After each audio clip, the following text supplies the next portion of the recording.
All right, let's just jump right in, shall we? Hello and welcome. Today we're putting on the hats of calm, meticulous biblical researchers embarking on a serious, in-depth historical investigation. We are going to dig way down beneath the centuries of rumors, the internet folklore, and, the blockbuster novels to unearth the true, verified history of the Council of Nicaea. Now, I want to be upfront. The rigorous foundational research for this study was compiled by historical and biblical scholar West Huff. He's done an absolutely phenomenal job, and you'll find a link to his incredible work right below this study. I highly encourage you to check that out when we're finished here. Okay, so grab a cup of coffee and let's dive into this historical journey together to separate fact from fiction. Here is the syllabus for our investigation today. We'll be looking at popular myths and pop culture, Constantine and the Empire, the true Council of Nicaea, the Arian heresy explained, who chose the Bible, and finally, the trustworthy historical record. So let's kick things off with Section 1, Popular Myths and Pop Culture. We really have to start our study by acknowledging the profound cultural confusion surrounding the origins of Christianity. Today, it's just incredibly common to hear massive historical claims thrown around as if they're completely established facts. I mean, we hear them on major podcast platforms, we read them in internet comment sections, and we see them paraded as hidden knowledge in best-selling thrillers. This brings us to the core questions that completely dominate pop culture right now. Did Emperor Constantine just wake up one day and invent the Bible? Did he invent the divinity of Jesus to consolidate his own political power? If you've read or watched the Da Vinci Code or listened to certain prominent cultural commentators, you've likely heard the claim that a pagan emperor corrupted the early church, completely invented the doctrine of the Trinity in a smoky back room, and suppressed mystical ideas like reincarnation. These are incredibly loud, pervasive myths. But why do they resonate so deeply with us today? Well, it's because modern audiences are intensely drawn to the allure of secret knowledge. The idea that a powerful, shadowy institution has been hiding the true history for millennia, that's an incredibly appealing narrative device for novelists and internet commentators alike. It makes the consumer of the media feel like they are in on a grand cosmic secret. But listen, as serious researchers, we don't rely on the thrill of a hidden mystery or the fictionalized narratives of novelists. We rely exclusively on the primary historical sources. Moving on to Section 2, Constantine and the Empire. To find the actual truth, we have to step back in time into the early 4th century. We really need to examine the thoroughly documented geopolitical reality of the Roman Empire, long before any council was ever convened. The world of the early 300s was volatile, it was dangerous, and it was shifting rapidly. In 303 AD, under Emperor Diocletian, the Roman Empire launched the most severe, systematic, and brutal persecution of Christians in its entire history. This wasn't just some localized dispute. The imperial edicts demanded that Christian scriptures be actively sought out and publicly burned. Churches were systematically dismantled, literally torn down to the foundations. Christian leaders were imprisoned, tortured, and executed in horrific numbers. Now fast forward just a bit to 312 AD. The empire was heavily fractured by a chaotic civil war. Constantine, fighting for total control of the Western Roman Empire, marched on Rome. On the eve of the critical Battle of Milvian Bridge, historical records from his advisors state he had a vision of the Christian symbol and was told, "In this sign conquer." Constantine went on to win that decisive battle. The very next year, in 313 AD, he and his co-emperor Licinius issued the Edict of Milan. Now stop right here, because this is an incredibly vital historical distinction. The Edict of Milan did not make Christianity the official state religion of Rome. That monumental shift wouldn't happen for another 80 years under a completely different emperor, Theodosius. What the Edict of Milan actually did was simply decriminalize Christianity. It made it legal to be a Christian in public without the looming threat of being arrested, having our property seized, being tortured, or being executed by the state. It was an edict of religious tolerance, folks, not state-mandated theology. And this decriminalization directly addresses another major pop culture myth. It's the persistent idea that Constantine nefariously changed the Christian Sabbath from Saturday to Sunday in order to inject pagan sun worship into the early church. The historical record easily and definitively corrects this misunderstanding. We have detailed writings from early church leaders, like the philosopher Justin Martyr, writing in the mid-2nd century. Keep in mind, that's more than 150 years before Constantine was even born. Justin Martyr explicitly recorded the practices of the early believers, writing that on the day called Sunday, all who live in cities or in the country gather together to one place, and the memoirs of the apostles or the writings of the prophets are read. They did this specifically to honor the day of Jesus' resurrection. But you might be wondering, why did Constantine need to issue later decrees about Sunday if they were already doing it? Well, in the ancient Roman Empire, Sunday was just a normal working day. There was absolutely no concept of a 2-day weekend. This meant that early Christians were constantly facing severe legal and economic trouble for abandoning their posts or refusing to conduct commerce on Sunday mornings so they could attend their worship gatherings. Constantine didn't invent Sunday worship, he simply passed practical civil laws establishing Sunday as a legal day of rest. He was basically just ensuring Christians could no longer be dragged into Roman civil courts or fired by their employers for observing their holy day. Which brings us to Section 3, the True Council of Nicaea. Having established that intense geopolitical backdrop, we now enter the year 325 AD.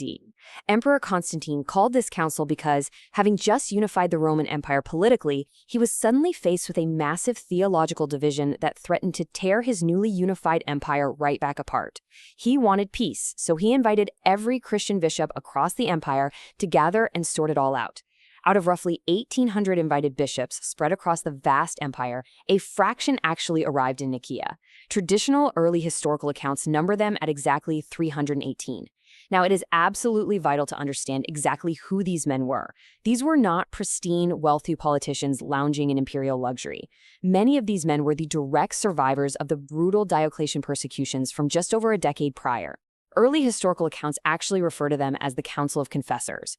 They bore severe, permanent physical scars. Many of them had their right eyes physically gouged out by Roman authorities. Others had the hamstrings in their legs severed to prevent them from fleeing while they were forced to work as slaves in the Roman mines. Some had missing limbs and carried the permanent burning marks of torture. These were men who had literally been willing to bleed, suffer, and die for their faith. The idea that this specific group of battered, scarred survivors would suddenly arrive in Nicaea and just casually allow a Roman politician to completely reinvent their religion, change their sacred scriptures, or alter the very nature of the God they had just been brutally tortured for, it flies in the face of all logical historical analysis. Simply put, they were not easily intimidated men. Let's move to Section 4, the Arian heresy explained. So if these scarred survivors weren't inventing the Bible or the Trinity, why were they gathered? Well, they were responding to a specific theological crisis known as the Arian heresy. Arianism was named after Arius. He was an incredibly charismatic and persuasive presbyter from Alexandria in North Africa. Alexandria was a major intellectual hub, deeply steeped in Greek philosophy, which heavily influenced the way local theologians thought about the nature of God. Arius had misunderstood a local bishop's sermon on the Trinity. He grew terrified that the church was drifting toward a dangerous heresy where God the Father and God the Son were viewed as just different modes or masks of the exact same person. In response to this fear, Arius swung the theological pendulum entirely in the opposite direction. He began teaching that Jesus, while certainly divine and highly exalted above all humanity, was ultimately a created being. Arius's famous and incredibly controversial catchphrase was, "There was a time when the Son was not." He taught that God the Father created Jesus first, and then Jesus as a secondary deity created everything else. But what made Arius truly dangerous to the peace of the empire was that he was brilliant at marketing. He didn't just write dense theological treatises that nobody read. He actually spread his theology by composing catchy tunes, rhyming chants, and sea shanties. Sailors, merchants, and common laborers picked up these infectious songs at the Alexandrian docks and carried them all across the Mediterranean. This literally sparked intense, violent division and actual riots in the streets wherever those songs went. When looking at the factions present at Nicaea, a crucial realization emerges, and this is so important to grasp. The bishops were not debating whether Jesus was God. That is a total modern myth. Almost everyone there, including Arius himself, fundamentally believed Jesus was a divine figure to be worshipped. The intense debate was entirely about how he was divine. There were three main factions present. You had the Orthodox group, heavily influenced by a brilliant, fiercely uncompromising young deacon named Athanasius. They argued forcefully that Jesus was fully God, co-eternal, and entirely uncreated. On the other extreme, you had the Arian faction, arguing Jesus was a created, secondary deity who had a definitive beginning. But the largest group, sitting right in the middle, was the Eusebian faction. This group fundamentally agreed with the Orthodox theology. They absolutely believed Jesus was fully God, but they were extremely cautious about the specific Greek terminology being proposed. The Eusebians were terrified of a heresy known as Sabellianism or modalism, which basically taught that the Father and Son were the exact same person, just wearing different hats. They worried that if they used the wrong vocabulary, they might accidentally endorse the idea that the Father and the Son lacked distinct personhood. So the core of this entire historical debate was actually an incredibly precise, linguistic battle over a single word. To firmly protect the biblical teaching against Arius's theology, the Orthodox faction utilized a very specific, carefully chosen Greek term, Homoousios. This translates to of the same substance or same essence. They argued that God the Father and God the Son share the exact same divine, uncreated nature. Arius and his followers argued for a slightly different term, heteroousios, meaning of a different substance, which cemented their view that Jesus was a separate creation. In fact, another faction proposed the word Homoousios, meaning of a similar substance. Do you notice the difference there? It is a single Greek letter, an iota. This is actually exactly where we get the English phrase, "It doesn't make one iota of difference." But to these meticulous men, that single letter meant the absolute difference between worshiping the eternal creator or worshiping a created being. The bishops at Nicaea wrestled with this highly technical language for months. They were thoroughly debating the philosophical implications to ensure they were accurately and safely articulating the truths they already read in the ancient scriptures they so deeply revered. Following months of rigorous debate, a vote was cast to formally establish the Church's unified stance, resulting in the foundational document we know today as the Nicene Creed. Now, in his blockbuster novel, The Da Vinci Code, Dan Brown famously asserts that the vote on Jesus' divinity was a, quote, relatively close vote. Let's look at the actual historical data from the primary sources. Out of the approximately 318 bishops present at the council, the final vote to definitively condemn Arius' teaching and affirm that Jesus is of the same substance as the Father was a massive, historic blowout. Only 2 bishops sided with Arius. Let me repeat that. 2. It was absolutely not a close backroom political compromise. The overwhelming vast majority of the Church formally established and codified what they had already firmly believed and taught for nearly 3 centuries. Following the vote, the decision was absolute. Arius, along with those 2 dissenting bishops who refused to sign the creed, were formally excommunicated from the Church and exiled by the emperor. The council had achieved its goal. They clearly defined the boundaries of Orthodox Christian belief, firmly rejecting the idea that Jesus was merely a created being. Next up, Section 5. Who chose the Bible? Having established the truth about the theology of Nicaea, we must now address what is probably the most pervasive historical myth of all. It's the idea that the biblical canon, the 66 books of the Bible, was chosen by a group of politicians voting in a back room at Nicaea while they aggressively burned and suppressed other competing gospels. Look, we have the surviving documents from the Council of Nicaea. We have the Creed, we have the synodal letters, and we have the 20 canon rules they passed regarding church discipline and administration. Not a single one of these documents mentions which books belong in the Bible. So where on earth did this incredibly popular myth come from? It originated here with a highly suspect pseudo-historical Greek text called the Synodocanatus, written in the 9th century. To put that into perspective, this was written more than 500 years after the Council of Nicaea actually took place. According to this wildly fantastical document, the bishops were confused about which books were scripture. So they allegedly placed all the books on a table in the church, prayed, and miraculously, the good books jumped up and stayed on the table while the spurious or bad books flew underneath and landed on the floor. I know it sounds like something out of a cartoon, but as ridiculous as this magical story sounds, this exact 9th century manuscript eventually made its way to Europe in the 16th century. It was translated, and in the 18th century, the famous Enlightenment philosopher Voltaire read it. Enlightenment thinkers were highly motivated to cast the ancient church as superstitious and irrational, so Voltaire eagerly included this magical table story in his writings to openly mock the church's origins. From Voltaire, this 9th century myth bled right into modern consciousness, eventually being picked up by modern novelists who completely removed the magical jumping books and passed the core idea of a vote off to the modern public as hidden, suppressed history. But what about those hidden or suppressed gospels, you might ask, like the widely discussed Gospel of Thomas or the Gospel of Judas? Modern pop culture highly romanticizes these texts. They treat them as containing secret, mystical wisdom that a power-hungry Constantine wanted systematically destroyed. Well, as meticulous researchers, the best thing we can do is actually read what these texts say. Let's take a look. This is Logion 114, the final saying in the Gnostic Gospel of Thomas. It plainly states that women are not worthy of life and that Mary must be magically transformed into a male in order to enter the kingdom of heaven. When you actually read the texts for yourself, the modern New Age romanticization is instantly shattered. To understand why these were rejected, you have to understand what Gnosticism actually is. It was an ancient philosophy teaching that the physical, material world is inherently evil, and that salvation is only achieved by escaping the physical body through secret, elite knowledge. The early Christians completely and universally rejected this. They didn't need a Roman emperor to tell them to reject these books. They rejected them because they were written centuries too late by anonymous authors, They were falsely attributed to apostles who were already long dead. Their core philosophical teachings completely contradicted the established historical record of Jesus' physical life and bodily resurrection. And quite frankly, as we clearly see here, their content was deeply bizarre and highly offensive.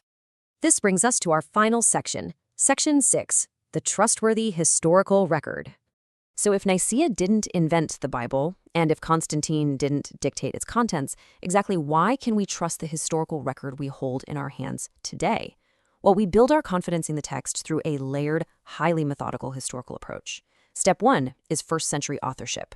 The canonical Gospels, Matthew, Mark, Luke, and John, along with the epistles of Paul, were written in the 1st century during the actual lifetimes of the eyewitnesses to the events.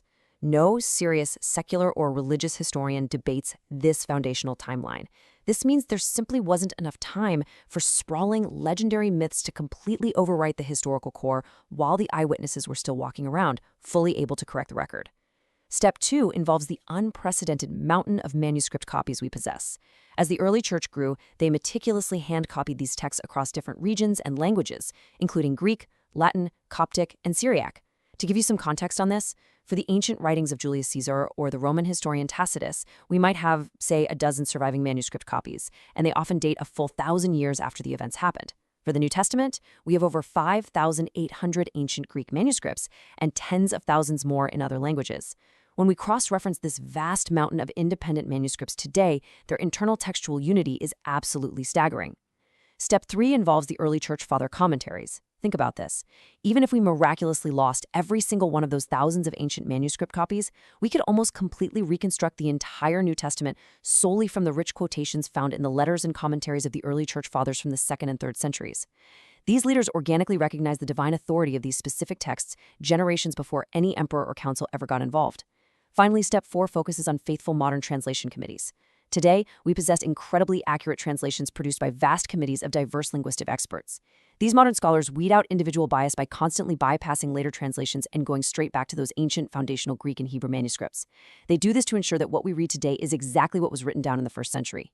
The true history of the Council of Nicaea is not a sensational thriller. It's not about a magical jumping table, a rigged backroom political vote, or a pagan Roman emperor pulling the strings of a massive global conspiracy to invent a brand new religion. The actual historical truth is much quieter, much more meticulous, and honestly, far more deeply moving. From debunking the pop culture myths of the Da Vinci Code to understanding the complex geopolitical reality of Constantine's decriminalization of the faith, we see a very clear historical timeline. We have seen that the scarred, tortured survivors of the Diocletian persecution gathered at Nicaea not to invent the divinity of Jesus, but to carefully protect it against the Arian heresy using highly precise linguistic terms. And we have seen that the biblical canon was absolutely not voted on by politicians, but was organically recognized by the early church and preserved through an unprecedented, highly verifiable manuscript tradition. It's really the story of deeply faithful men carefully articulating the magnificent truths they had already been reading in their scriptures and singing in their local churches for nearly 300 years. So, as we conclude our deep dive into this study, I want to leave you with this final thought. When exploring the foundational texts and historical roots of the Christian faith, will we actively choose the quiet, rigorously documented truth of history, or will we lazily settle for the loud, fictionalized myths of pop culture? The overwhelming evidence is right there for anyone willing to dig a little deeper. Thank you so much for joining me in this study today. Please don't forget to check out scholar Wes Huff's incredibly detailed research, which is linked right below this study, and as always, keep seeking the truth.